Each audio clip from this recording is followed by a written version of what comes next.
नमस्कार, मेरा नाम doctor Ajit Singh. Teachers academy के इस प्लेटफॉर्म पर एक बार सभी समाजशास्त्रियों का फिर से स्वागत। और उसी कड़ी में प्रजाति चैप्टर की अगली कड़ी में हम लोग आज बात करेंगे प्रजातिवाद, रेसिज्म।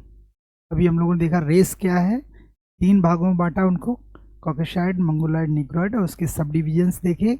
अलग अलग समाजशास्त्रियों ने किस तरीके से कैटेगराइज किया उसको देखा। अब बात करेंगे रेसिज्म। रेसिज्म क्या है? इज्म जहां आ जाता है वहीं पर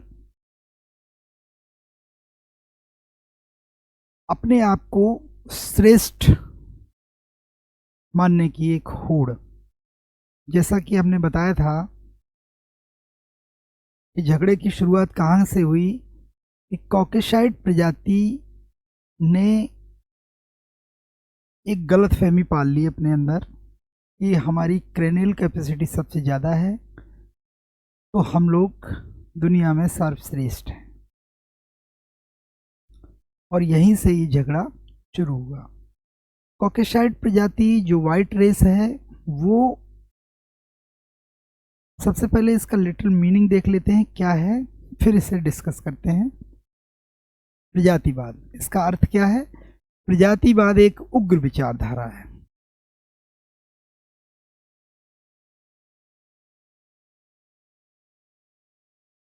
जिसमें एक प्रजाति अपने को शारीरिक, मानसिक और सृजनशीलता यानी फिजिकल, मेंटल और क्रिएटिविटी के आधार पर दूसरे से श्रेष्ठ मानती है। और इस आधार पर प्रजाति संस्तरण यानी हायरार्की जो है कि कौन श्रेष्ठ है, कौन उससे नीचे है, ये एक हायरार्की का जन्म होता है। और इसी कारण जो गोरी प्रजाति है, वाइट रेस ने अपने आप को शारीरिक, मानसिक और सांस्कृतिक, कल्चरल, धार्मिक, रिलीजियस हर दृष्टि से सुपीरियर होने का दावा किया और सामाजिक अन्याय और अत्याचारों को जन्म दिया। जब आप अपने आप को सुपीरियर डिक्लेयर कर देते हैं तो जाहिर सी बात है आप बाकी सारे लोगों को इन्फीरियर मानेंगे, और जब इन्फीरियर मानेंगे तो दूसरा जब आपकी बात नहीं मानेगा तो उसको मनवाने के लिए आप ताकत, फोर्स का इस्तेमाल करेंगे, और वहीं से अत्याचार शुरू हुए।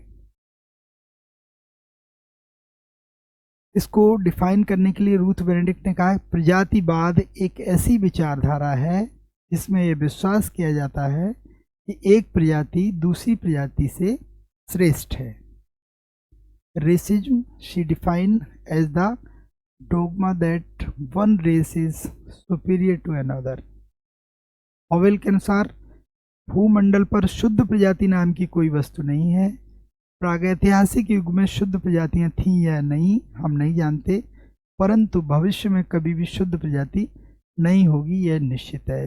इनका स्टेटमेंट है, there is no such thing as a pure species on earth. We do not know whether there were pure species in the prehistoric era or not, but it is certain that there will never be a pure species in the future। भविष्य में कभी भी शुद्ध प्रजाति नहीं होगी, ये निश्चित है। ऑस्ले मॉन्टेस्क्यू ने प्रजातिवाद को मनुष्य की सबसे खतरनाक कल्पित धारणा, मोस्ट डेंजरस मिथ कहा है इन्होंने, मॉन्टेस्क्यू ने। ठीक है, तो ये इनकी डेफिनेशन है। अब प्रजातिवाद का एक संक्षिप्त इतिहास, ये झगड़ा शुरू कहां से हुआ। दुनिया में जब ये तय हुआ कि क्रेनियल कैपेसिटी वाइट रेस की ज़्यादा है और वो देखने में थोड़े ज़्यादा स्मार्ट, लंबा, भाई किसी में भी एक शरीर का अगर रचना उसकी है तो उसमें एक गुरूर तो आना स्वाभाविक है। तो वाइट रेस को ये लगा कि दुनिया में हम लोग देखने में भी सुपीरियर हैं, हमारी कल्चर श्रेष्ठ है, हमारा लिविंग स्टैंडर्ड, हमारी जो क्रिएटिविटी है, थिंकिंग पावर है, वो सबसे ज़्यादा श्रेष्ठ है। और कुछ कुछ चीज़ें हुआ भी ऐसा ही। विशेष रूप से 18वीं शताब्दी के बाद, यानी जब औद्योगिक क्रांति हुई, औद्योगिक क्रांति क्योंकि यूरोप में हुई थी, बहुत सारे आविष्कार वहाँ पे हुए और उन आविष्कारों के लिए एक मार्केट चाहिए था उन प्रोडक्ट्स को सेल करने के लिए। तो उसकी तलाश में बहुत सारे देशों की खोज हुई, नई दुनिया जिसे कहते हैं उसकी खोज हुई, बहुत सारे द्वीप आइलैंड्स की खोज हुई और उस पर लोग निकले और वाणिज्य व्यापार पर एकाधिकार करने के लिए वर्चस्व की लड़ाई प्रारंभ हुई। चार्ल्स डार्विन की किताब the origin of species survival of fittest की जो थ्योरी थी, उसने भी जिसकी लाठी उसकी भैंस, माइट इज राइट, और कुत्ते को कुत्ता खाता है, डॉग ईट्स डॉग जैसे अवधारणाओं को जन्म दिया। इसी बीच जो जो वाइट रेस थी वो अपने आप को श्रेष्ठ मान रही थी और उन्हें लगता था कि हमारा जन्म जो है वो इस पृथ्वी पर राज करने के लिए हुआ है, हमको ईश्वर ने भेजा है इस पृथ्वी पर शासन करने के लिए। बाकी जो काली प्रजातियां हैं, कलर्ड रेस हैं, ये इनको सुसंस्कृत करना, इनको शिक्षित करना, इनका डेवलपमेंट करना हमारा ही दायित्व है, जिसे वाइट मैन बर्डन, यानी गोरी प्रजाति का बोझ कहते थे वो, वाइट मैन्स बर्डन कहते थे कि हमारा ही बर्डन है और हम ही को करना पड़ेगा, हम पैदाइशी शासक हैं। चर्च ने भी, स्पेन के चर्च ने कहा कि आदिवासी, इनमें कोई आत्मा नहीं होती, इनका पशुओं की तरह शिकार किया जा सकता है। इसी तरीके से पूरे दुनिया में गुलाम बनाने की प्रथा शुरू हुई, व्यक्ति व्यक्ति को गुलाम बनाने लगा, अत्याचार बहुत सारे, और कॉलोनियाँ बनने लगी, साम्राज्यवाद का उदय हुआ, ऐसा आप सब लोगों ने हिस्ट्री में पढ़ा होगा। वहीं पर मैक्स मुलर साहब, उन्होंने एक कहा कि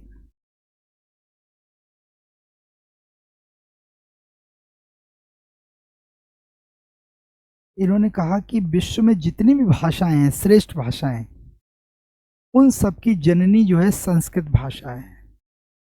इसने कहा मैक्स मुलर ने, इतिहासकार हैं ये, और इन्होंने कहा कि सारी भाषाएं, चाहे वो ग्रीक हो, लैटिन हो, जर्मन हो, इनकी जननी संस्कृत भाषा है। और एक ही प्रजाति है जो संस्कृत भाषा बोलती है, संस्कृत भाषा से संबंधित चीजों को बोलती है, वो प्रजाति है आर्य प्रजाति, आर्यन।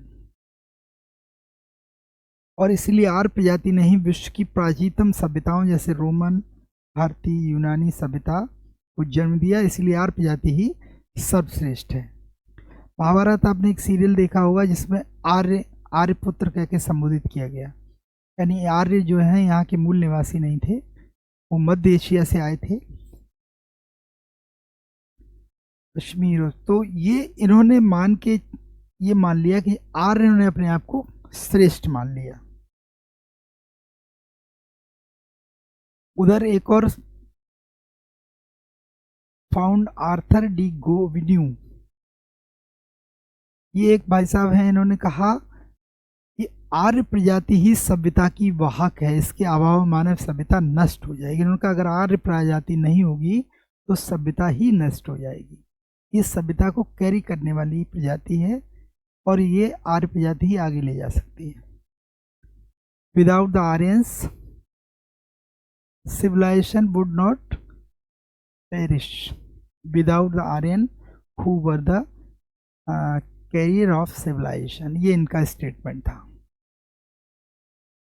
आर्यवाद की पृष्ठभूमि ने नॉर्डिकवाद को जन्म दिया। नॉर्ड जो है जर्मन भाषा का शब्द, इसका मतलब उत्तर, और उत्तर में रहने के कारण यह धारणा बन गई कि शुद्ध आर्य प्रजाति जो उत्तर में निवास करती है, नॉर्थ, इसे नॉर्डिक प्रजाति कहा गया। जर्मनी के जो नाजी हैं वो इसी प्रजाति के थे, इसी का जो हिटलर था शासक, और उसने दुनिया में जर्मनी से यहूदियों को मारा, खदेड़ा, मरवाया, ये सब इतिहास बताता है, आप सब जानते हैं। तो ये जो प्रजातिवाद है कि अपने आप को श्रेष्ठ मानना, अपनी प्रजाति को सबसे ऊपर रखना, एक समय ऐसा था हिटलर को लगने लगा था उससे श्रेष्ठ कोई नहीं है, और इसीलिए सबको उन्होंने गाजर मूली की तरह बर्बाद दिया, कटवा दिया। तो जर्मन में प्रजातिवाद को क्या कहा गया? ट्यूटनवाद, ट्यूटनिज्म। ट्यूटन जर्मनी के निवासी थे जिन्होंने कभी रोमन साम्राज्य को नष्ट किया था, तब वे श्रेष्ठ हैं। इंग्लैंड में एंग्लो सैक्सनवाद के नाम से जाना गया। फ्रांस में इसे गैलिकवाद कहा गया। चार्ल्स डार्विन की किताब ने इसमें आग में घी का काम किया। जिसकी लाठी उसकी भैंस, माइट इज राइट, और डॉग्स ईट डॉग्स। तो इसने प्रजातिवाद को और ज़्यादा बढ़ावा दिया, रेसिज्म को, और इसका परिणाम आप लोग जानते ही हैं कि साम्राज्य बहुत सारे देशों को गुलाम बना लिया। भारत भी 200 वर्षों तक अंग्रेजों का गुलाम रहा। अंग्रेजों को ये लगा, या वाइट रेस को, कि दुनिया में सबसे ज़्यादा रिस्क हमने लिया, सबसे ज़्यादा आविष्कार हमारे हुए हैं, तो हम लोग श्रेष्ठ हैं और हम ईश्वर के द्वारा भेजे गए हैं पृथ्वी पर शासन करने के लिए। और इसका जो सबसे ज़्यादा काले गोरे का जो रूप है वो अफ्रीका और अमेरिका में देखने को मिलता है। आज भी उसकी झलक दिखाई पड़ती है। अब सबसे ज़्यादा कन्फ्यूजन ये हुआ कि ये लोग अपने आप को श्रेष्ठ मानते, बहुत से मानव शास्त्री ये मानने को तैयार नहीं कि ये लोग श्रेष्ठ हैं। फिर ये झगड़ा शुरू हुआ सोशियोलॉजिस्ट, एंथ्रोपोलॉजिस्ट में, कि आखिर सही चीज़ें क्या हैं। तो इस पर एक विचार करने के लिए एक पूरे विश्व के लोगों का एक सम्मेलन बुलाया गया। लेकिन उससे पहले जरा ये देखते हैं इसके आधार क्या हैं, किस आधार पे ये कहा जाता है। इसके 4 आधार हैं। एक, शरीर की रचना, बॉडी कंपोजिशन। कॉकेसाइड प्रजाति के लोगों को लगता है कि उनका ब्लड जो है, जैसे ए बी और ओ, तो सबसे पहला जो ब्लड ग्रुप है वो सबसे अच्छा होता है, और ए ब्लड ग्रुप उनकी प्रजाति का है। उनके शरीर देखने में स्मार्ट, लंबे लहरदार बाल, ऊंचा कद, लंबी शार्प नोज, पतले होंठ, है ना। तो देखने में निश्चित रूप से कॉकेसाइड प्रजाति के लोग आकर्षक लगते हैं। और उन्होंने, ये बात सच है कि उन्होंने बहुत सारी रिस्क लेके जितनी भी समुद्री यात्रा है, जितने भी नई दुनिया के देशों को खोजा, वो यूरोपियंस ने ही खोजा। तो रिस्क लेने में भी आगे थे, देखने में भी सुंदर थे। और आज भी जितने भी नोबेल प्राइज मिलते हैं वो अधिकांशतः वाइट रेस को। अभी आपने देखा होगा कि स्टेटमेंट ट्रम्प साहब का, अमेरिकन प्रेसिडेंट, कि let's make America great again, यानी अमेरिका को फिर से महान बनाना है। तो ये जो ग्रेट वाले शब्द हैं, ये उनके मेंटेलिटी में कहीं ना कहीं आज भी है कि हम लोग ग्रेट हैं और बाकी दुनिया को कुछ भी नहीं समझते वो। तो सोचिए उस जमाने में क्या हाल रहा होगा। दूसरा, रक्त की उच्चता और शुद्धता, high quality and purity of blood. उन्हें लगता है कि उनका जो ब्लड है वो बाकी लोगों से ज़्यादा प्योर है, ज़्यादा शुद्ध है, और इसीलिए ब्लड इम्प्योर ना हो जाए, इसलिए ब्लैक वाइट को एकदम दूर अलग अलग रखते हैं, उनसे हेट करते हैं, क्रॉसिंग ना हो जाए, इसलिए बहुत ज़्यादा उनके यहाँ इस चीज़ पर प्रतिबंध है। सेकेंड वर्ल्ड वार में ह्यूमन मिल्क बैंक बनाया गया था, जिसमें गोरी माताओं के दूध और काली माताओं का दूध अलग अलग बैंक में रखा गया था बच्चों की फीडिंग के लिए। और ये माना कि ये मिक्स ना हो जाए, इसलिए उनके लिए अलग अलग बैंक भी बनाए गए थे। लेकिन तो गोरे लोगों का काले लोगों से हेट करना, बल्कि कुछ खानदान तो ऐसे रहे जिसमें अपनी भाई बहनों में शादी कराने लगे, इससे कि उनका ब्लड इम्प्योर ना हो। अभी आपने देखा होगा कि ब्रुनोई का सुल्तान जो है, उन्होंने अपने जो पुत्री की शादी अपने चाचा के लड़के से ही की। तो उन्हें लगता है कि उनकी जो रेस है वो कहीं ना कहीं सुपीरियर है, उनके जैसा कोई दूसरा है नहीं।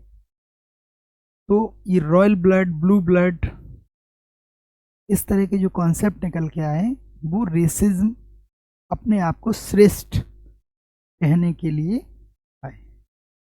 फिर मानसिक श्रेष्ठता, मेंटल सुपीरियरिटी, ये भी एक धारणा है कि उनकी क्रेनियल कैपेसिटी, कपाल क्षमता बाकी प्रजातियों से ज़्यादा है और इसीलिए उन्हें लगता है कि उनकी आईक्यू भी ज़्यादा है, उनका सोचने का नज़रिया, उनकी क्रिएटिविटी। और जैसा कि हमने बताया कि उनको लगता है कि नोबेल प्राइज़, जितनी भी रिसर्च हो रही है, इनोवेशंस हो रहे हैं, उसमें सबसे ज़्यादा यूरोपियंस हैं।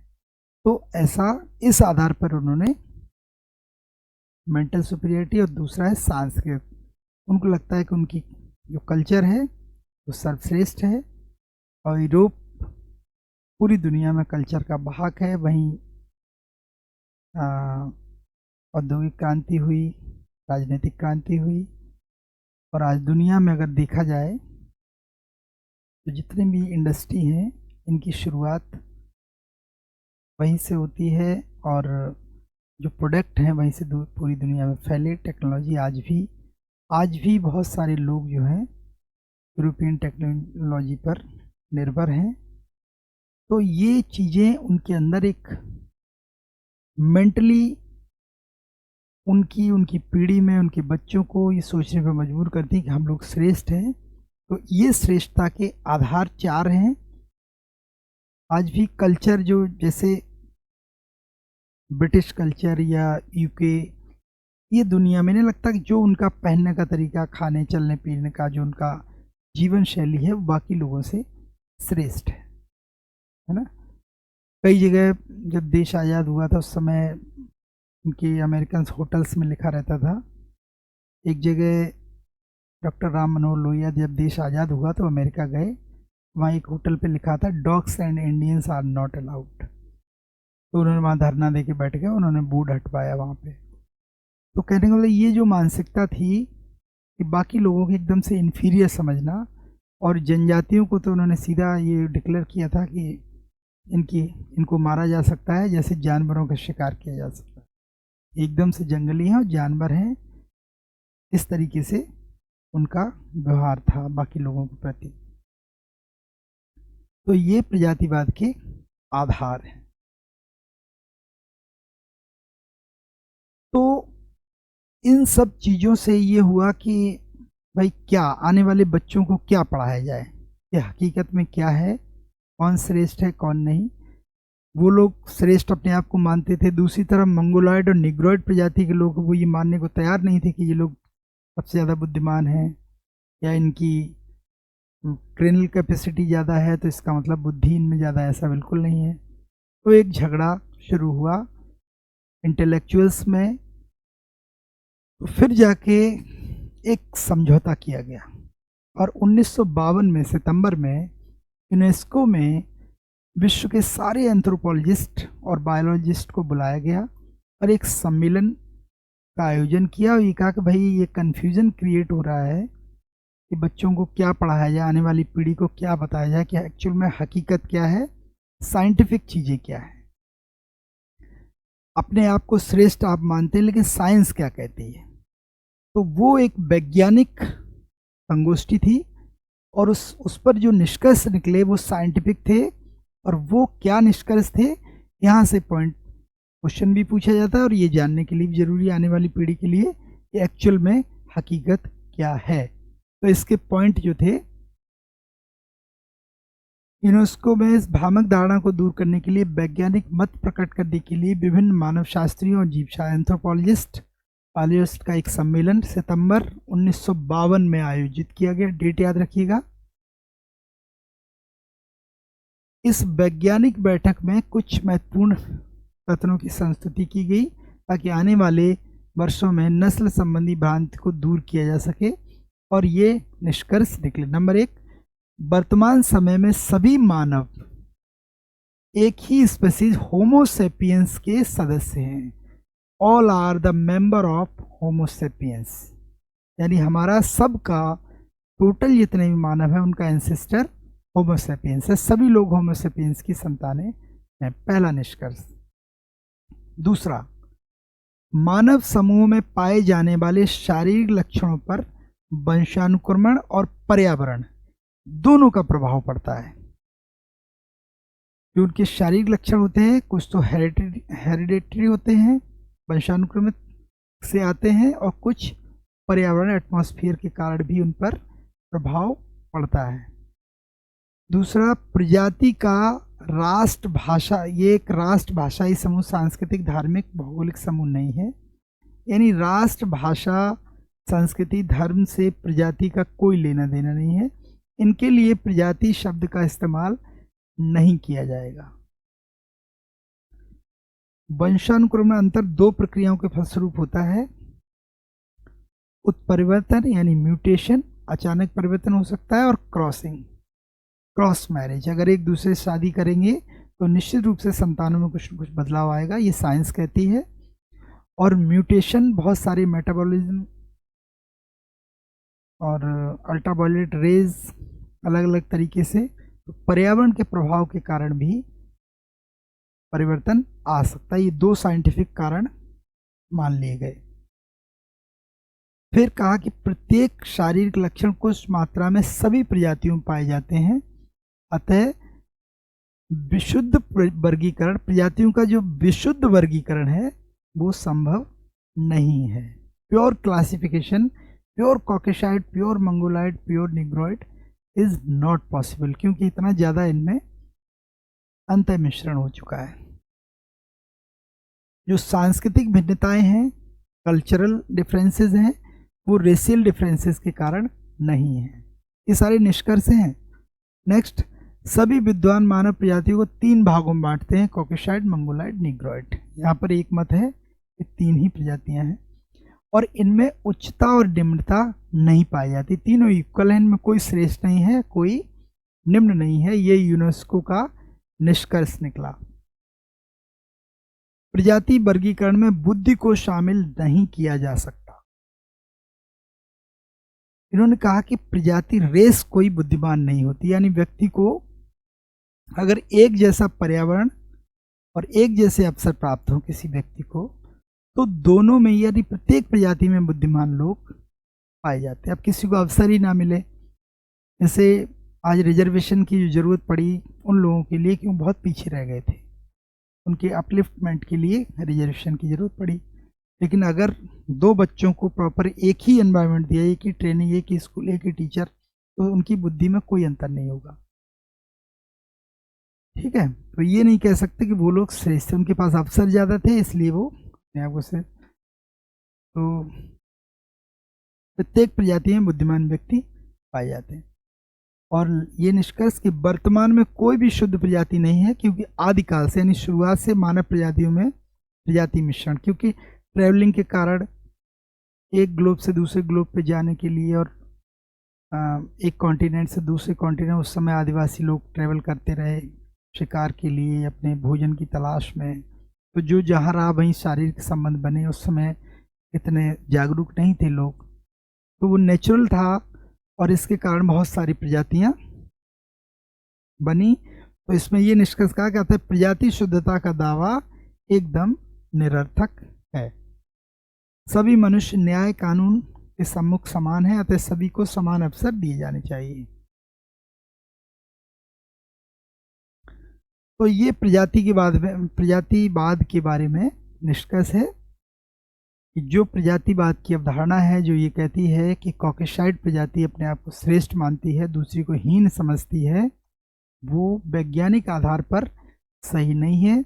ब्लड केवल चार ही होते हैं, ए, बी, ओ और बी, है ना। और रॉयल ब्लड, ब्लू ब्लड नाम की कोई चीज़ नहीं होती। बहुत सारे यानी ब्लड जो सबका एक जैसा होता है। सेकंड वर्ल्ड वार में बहुत सारे निग्रो के ब्लड से बहुत सारे वाइट रेस को बचाया गया, ये सब जानते, एक फैक्ट है। तो सारी चीज़ें विद्वान इस निष्कर्ष पे पहुँचे कि ब्लड एक ही जैसा होता है, रॉयल और ब्लू ब्लड जैसे कोई चीज़ नहीं होती। सब में बुद्धिमान व्यक्ति पाए जाते हैं, बस उनको अवसर की बात अगर होगी तो सब में बुद्धिमान पाए जाएंगे।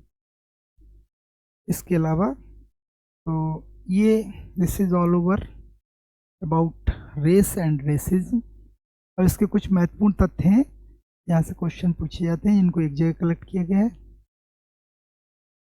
जर्मनी में प्रजातिवाद ट्यूटनवाद के रूप में जाना गया, इंग्लैंड में एंग्लो सेक्शनवाद और फ्रांस में गैलिकवाद के रूप में जाना गया। ये फैक्ट है। हक्सले और हेडन, ये इनका एक स्टेटमेंट पूछा जाता है। इन्होंने प्रजाति शब्द को भूतकाल के लिए उपयुक्त माना। इन्होंने वर्तमान में उसके स्थान पर सम शारीरिक लक्षण वाले समूह, नृवंशी समूह, एथनिक ग्रुप शब्द का इस्तेमाल किया जाना चाहिए। एथनिक ग्रुप शब्द का इस्तेमाल होना चाहिए, रेस शब्द का इस्तेमाल नहीं होना चाहिए। डॉक्टर गुहा J.H. हट्टन के अनुसार निग्रेटो भारत में सबसे पहले आने वाली प्रजाति है, ठीक है, जबकि रिजले कहते हैं कि भारत में निग्रेटो नाम की कोई प्रजाति नहीं है। अधिकांश भारत की जनजातियां जो है प्रोटो ऑस्ट्रेलाइट शाखा मत, ये भी इंपॉर्टेंट फैक्ट है, कई बार पूछा गया। प्रोटो, भारत की अधिकांश जनजातियां निम्न में से किस प्रजाति में पाई जाती हैं, तो वो है प्रोटो ऑस्ट्रेलाइट। जंगली, एक ये इंपॉर्टेंट फैक्ट है, ये पूछा जाता है, जंगली नीग्रो, सुझांसी और बुशमैन, इनके मिश्रण से बनने वाली प्रजातियों को बंतू कहते हैं, ये ध्यान रखिएगा। बंतू, ये क्वेश्चन पूछा गया है। स्वकेंद्रता, एथनोसेंट्रिज्म शब्द का प्रयोग समनर ने दिया। इस पे आगे चल के हम लोग, ये थ्योरी है। एथनोसेंट्रिज्म का मतलब है अपनी प्रजाति को श्रेष्ठ मानना दूसरे की तुलना में, उसको अपनी एथनिक ग्रुप को श्रेष्ठ मानना एथनोसेंट्रिज्म कहलाता है। हेकेल ने 34 प्रजातियों में वर्गीकृत किया। मानव की संपूर्ण जाति को 34 प्रजातियों में वर्गीकृत किया किसने? हेकेल ने। एस.सी. हेडन के अनुसार नस्ल का प्रकार हमारे मस्तिष्क में जिंदा रहता है, इसलिए नस्लों का कोई वैज्ञानिक वर्गीकरण करना असंभव है। Doctor DN. मजूमदार ने प्रोटो ऑस्ट्रेलाइट या इंडो ऑस्ट्रेलाइट प्रजाति को भारत की सबसे आदिकालीन प्रजाति माना। ये फैक्ट है, इसको याद रखिएगा। आर्थर कीथ ने प्रजातियों के वर्गीकरण का आधार त्वचा के रंग को बनाया और उन्होंने काली, श्वेत, पीली और भूरी प्रजातियों में बांटा। और ऑस्ले मंटेस्क्यू कहते हैं कि प्रजातिवाद मानव की सबसे खतरनाक कल्पित अवधारणा है, मोस्ट डेंजरस मिथ। तो this is all over for race and racism. मुझे लगता है कि आप लोगों को समझ में आ गया होगा, और इससे जो भी क्वेश्चन पूछे गए हैं वो इसी के अंदर आ जाएंगे। आप देखिए, अगर कोई दिक्कत है, आपको कोई टॉपिक लगे कि उसे दोबारा रिपीट करना चाहिए, तो आप मुझे बताइए, मैसेज कीजिए, आई विल रिपीट। तो गुहा ने सर्वप्रथम दक्षिण भारत की जनजाति जनसंख्या में निग्रो प्रजातियों का उल्लेख, यानी बीसी गुहा ने सबसे पहले दक्षिण भारत में जनजातीय जनसंख्या में निग्रो प्रजाति का उल्लेख किया। हर्बर्ट रिजले कहते हैं कि इन्होंने निग्रोटो प्रजाति का उल्लेख नहीं किया। डकवर्थ ने शीर्ष देशना, जबड़ों का उभार, कपालिक घनत्व, रेनल कैपेसिटी के आधार पर प्रजातियों का वर्गीकरण किया। और आर्थर कीथ ने त्वचा के रंग के आधार पर प्रजातियों का वर्गीकरण इस भागों में किया। तो ये चैप्टर फिनिश हुआ। आप लोग मैसेज करके बताइए कोई दिक्कत है तो, ठीक है। इसमें जो भी पिछले सालों में क्वेश्चन आए हैं लास्ट 10-5 ईयर में, उनको देखिए।